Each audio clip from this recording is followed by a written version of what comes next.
What's your creepiest glitch in the Matrix or unexplainable thing that's ever happened to you? I remember being pretty young, like 9 or 10, and I was the car park of a pub in England Southend. I remember seeing someone in their teens in the window of a house looking over the car park. They waved at me and I felt like I knew them somehow. My parents asked who I was waving at and I said just some lady in the window over there. Didn't think much of it. Fast forward 10 years. I was at my nan's new house. I remember walking into her room, which I never was allowed to do, going to the window. I then realized I was in the house looking over that same parking lot and remembering that interaction years before. Then a girl around 9 or 10 who was in said car park waved at me and I waved back. I felt like I knew her, could not explain it and have never told anyone about it. It freaked me out. The sheer act of breaking the rule of entering that room tore through the fabric of space-time. Don't mess with Nan's rules.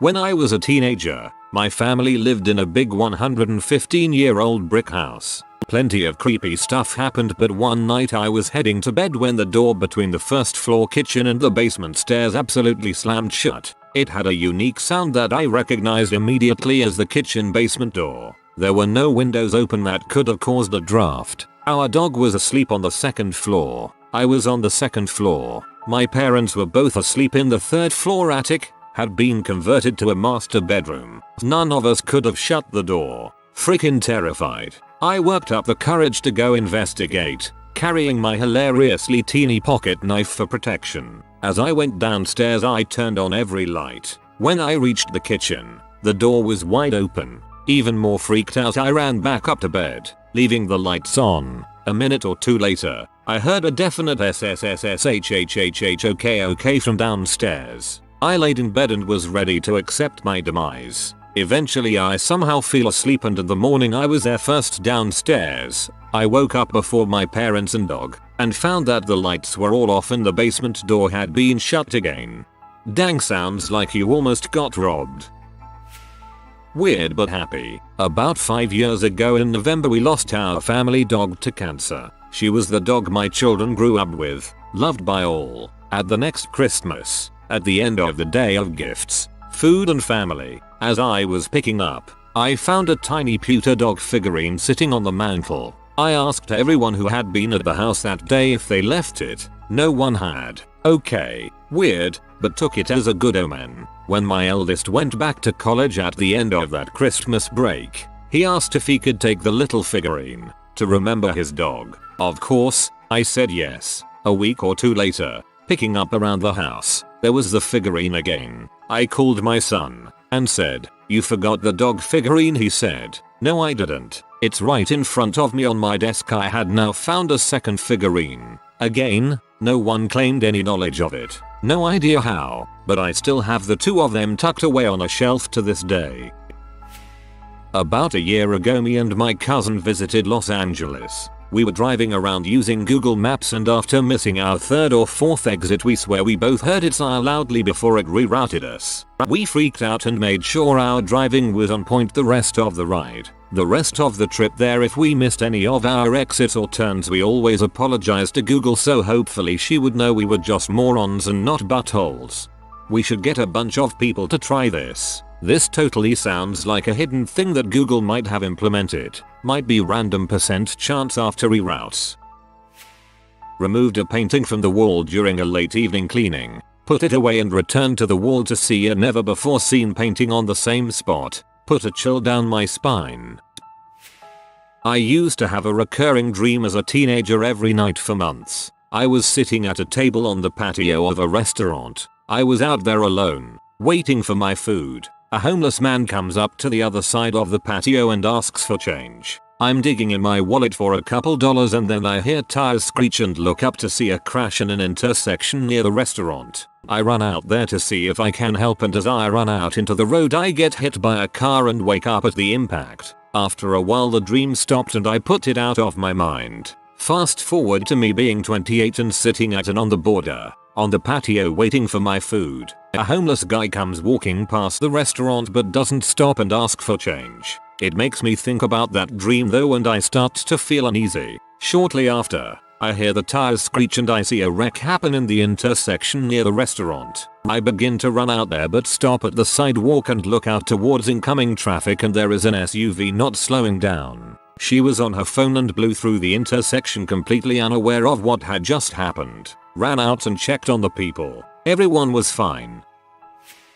This happened around 1991. It's the middle of the night. I'm standing in my sister's living room and it must be a full moon, because even though it's around 1 AM and the lights are off, I can see clearly. There's a mixing bowl with popcorn kernels in the bottom on the floor in front of the TV and some rental VHS in a pile nearby. I hear a noise and turn around to see my sister's normally very friendly Labrador retriever looking like Cujo. Fangs bared, snarling, hackles raised. Suddenly there's a bright flash of light and I wake up like I hit the bed from a great height. I think that was a weird dream. Eventually, I fall back to sleep and in the morning I call my sister, planning to tell her the story, but she preempts me by telling me about the weird thing that happened in the night. They woke up to the sound of the dog snarling at about 1 AM. Her husband thought there was a prowler in the house, got a gun and went to find the dog. She was standing in the living room snarling at the middle of the room. He couldn't see anyone, so he flipped on the light.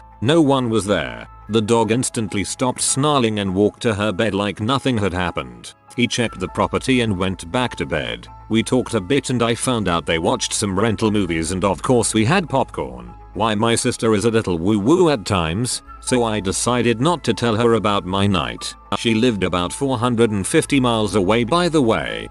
How TF you tryna tell me you accidentally astral projected? Whack.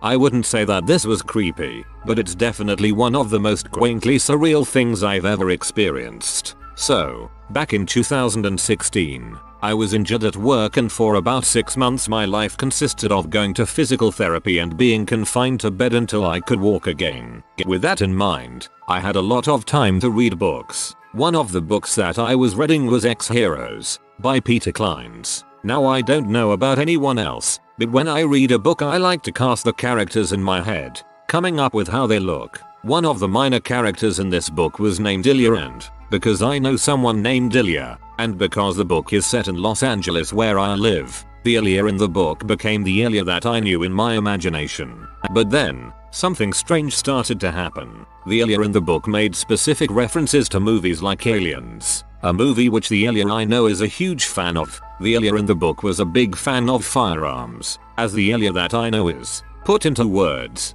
these details seem slim, but there was something so strange about the character in this book that I eventually reached out to the Ilya that I knew to ask about it. Turns out that Ilya knows the author, Peter Clines, who had put him in the book. What are the odds that I would choose to buy a random book with a story that takes place essentially on my street in Los Angeles and features someone I know in real life as a minor character? That blew my mind, and it's easily one of the most surreal experiences I've had.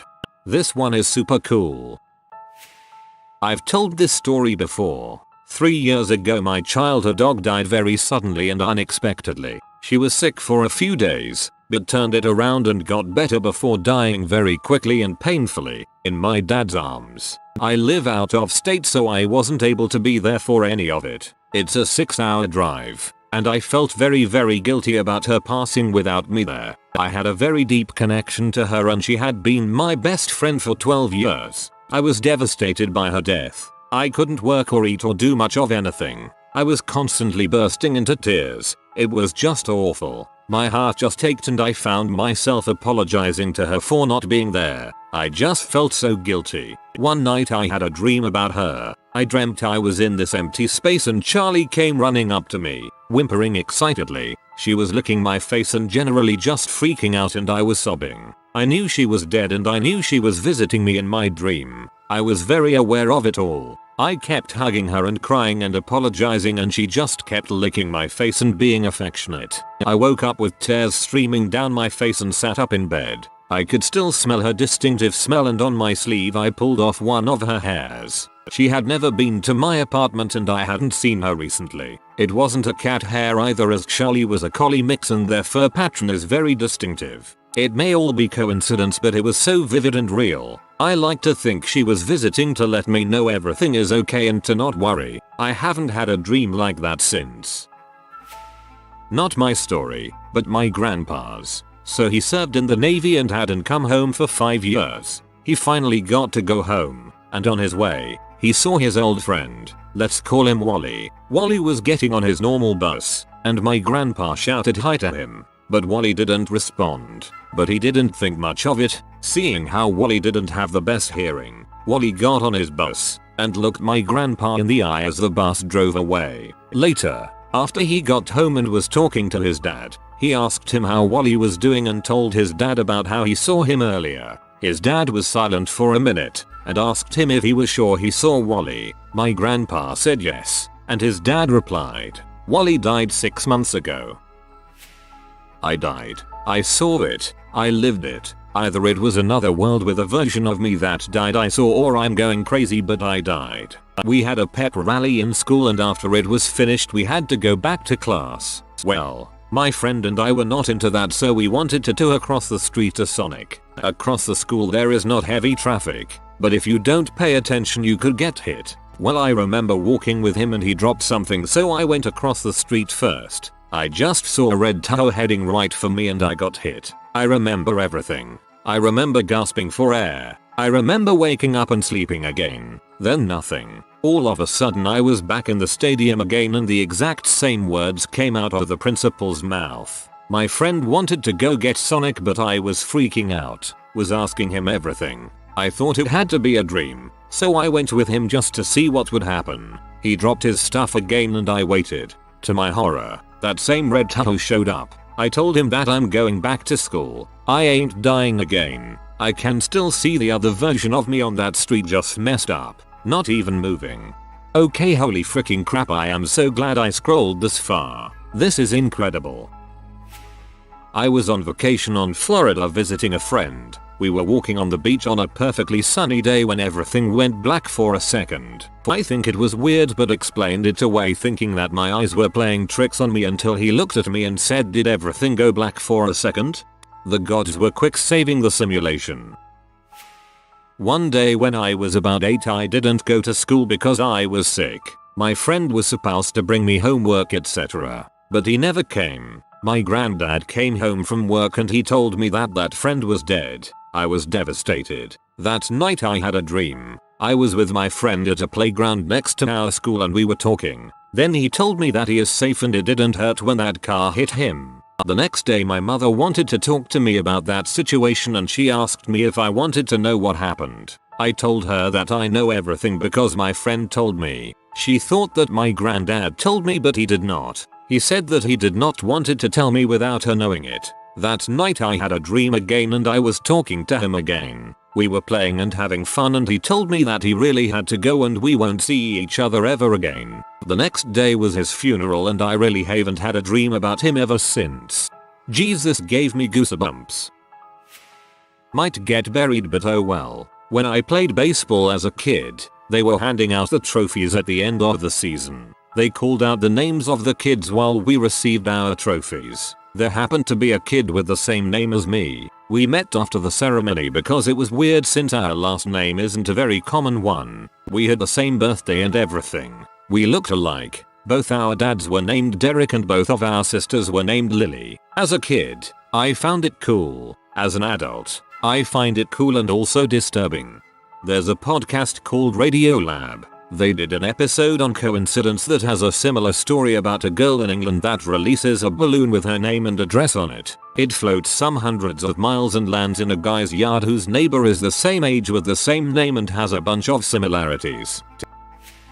This summer I bought my girlfriend a last-minute birthday trip to go kayaking around the San Juan Islands off the Washington state coast. After a long drive and ferry trip, we found the tour group of about 20 people and were then shuffled into a shuttle van for a ride to the beach. Now, my girlfriend has a unique name similar to the name of a famous painter. Let's say it's Rebecca Warhol just for fun. It's not. She's a little ray of sunshine. And started chatting with the middle-aged woman sitting next to her on the shuttle as we waited to leave. The woman noted that she had always loved the name Rebecca, as it was her mother's name. They made pleasant small talk in the van until the tour guide passed around the sign-in sheet for all of us to fill out. That's when things got strange. My girlfriend wrote her full name on the sheet and passed it on to the woman, who immediately shouted "Oh my god," and started crying. After a few minutes of total confusion, she told us Rebecca Warhol was my mother's full name, and these islands were her favorite place in the world. She passed away this summer from cancer and we've traveled hundreds of miles to spread her ashes here. We were stunned.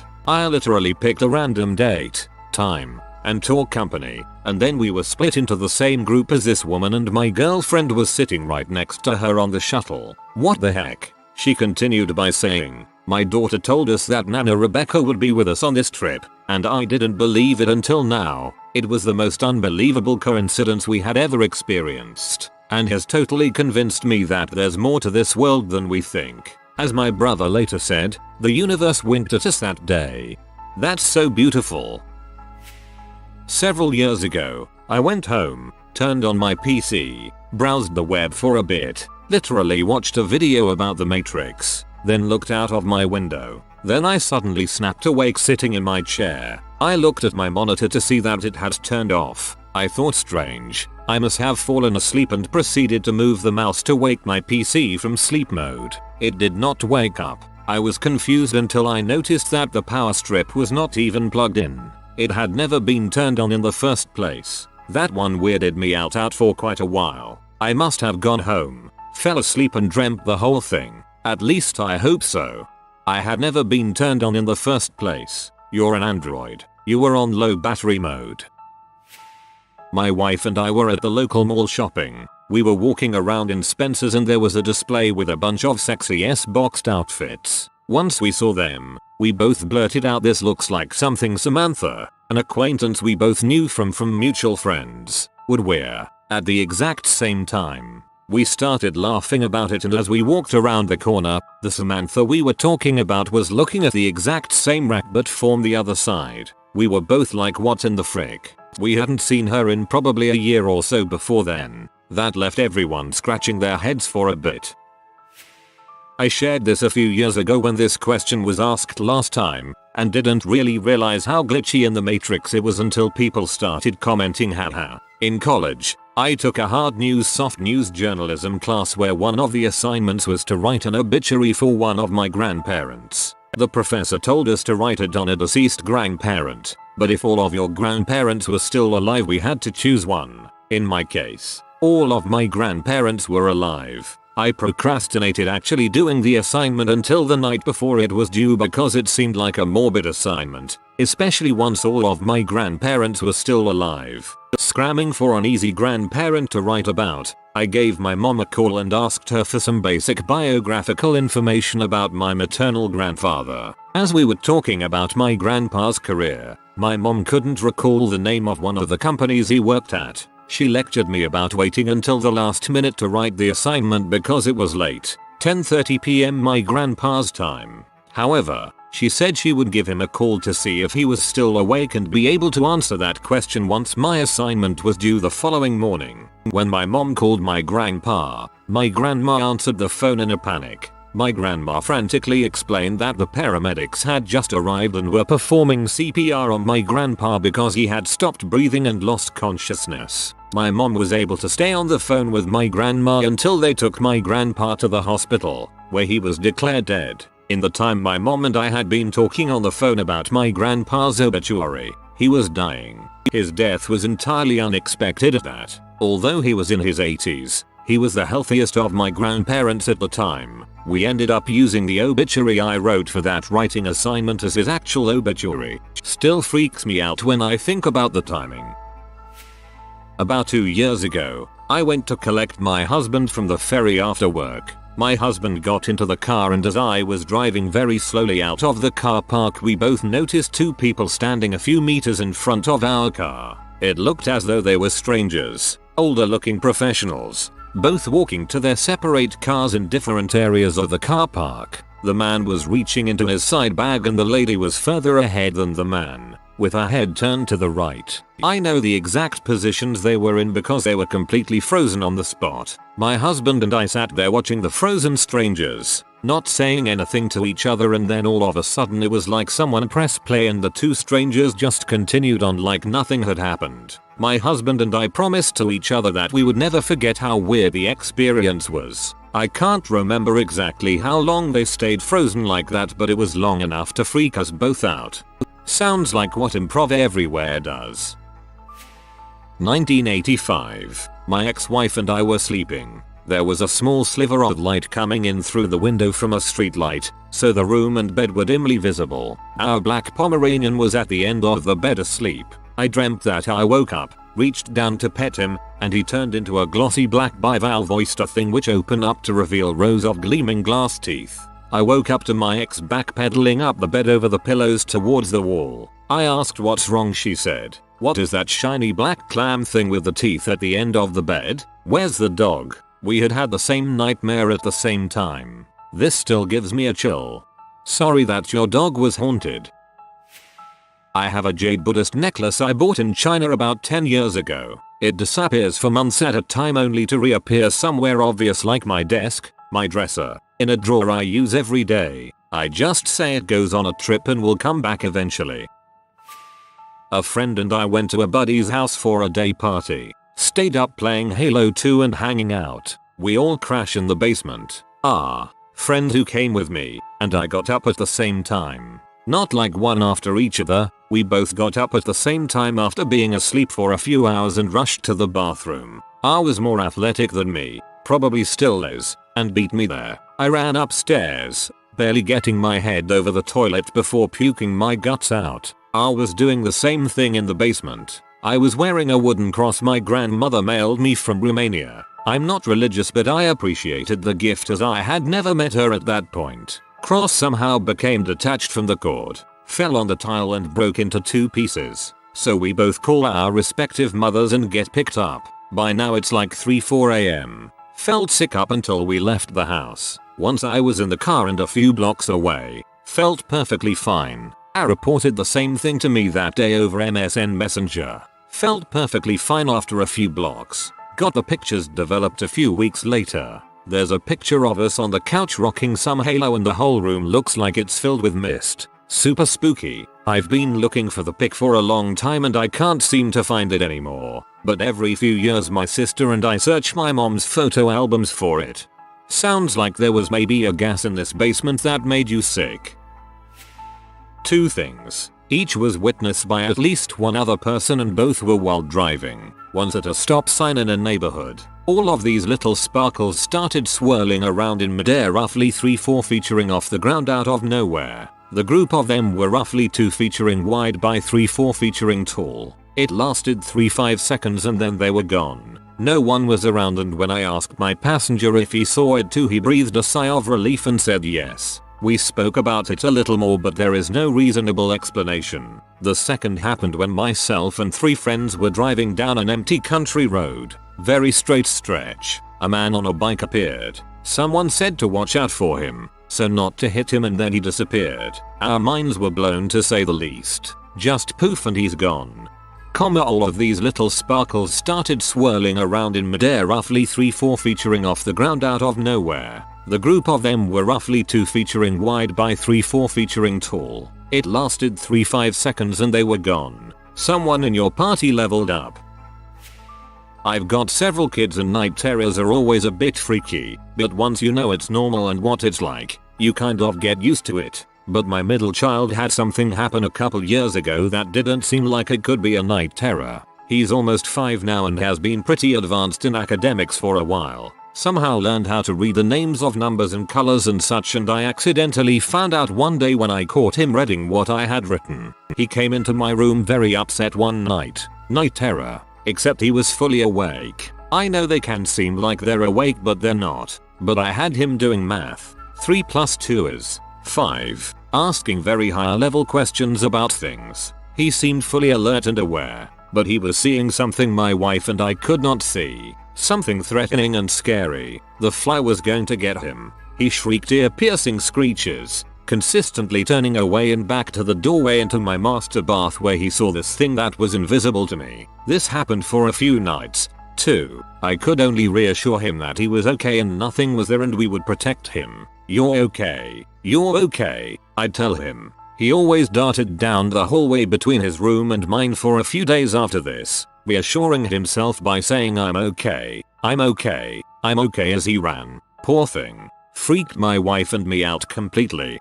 There is a sleep condition where you wake up, feel fully cognitive, but are still semi-immersed in a dream that leads to visual and audible hallucinations. If you are new to the channel, you can subscribe. I publish new videos every day. Until then, check another video.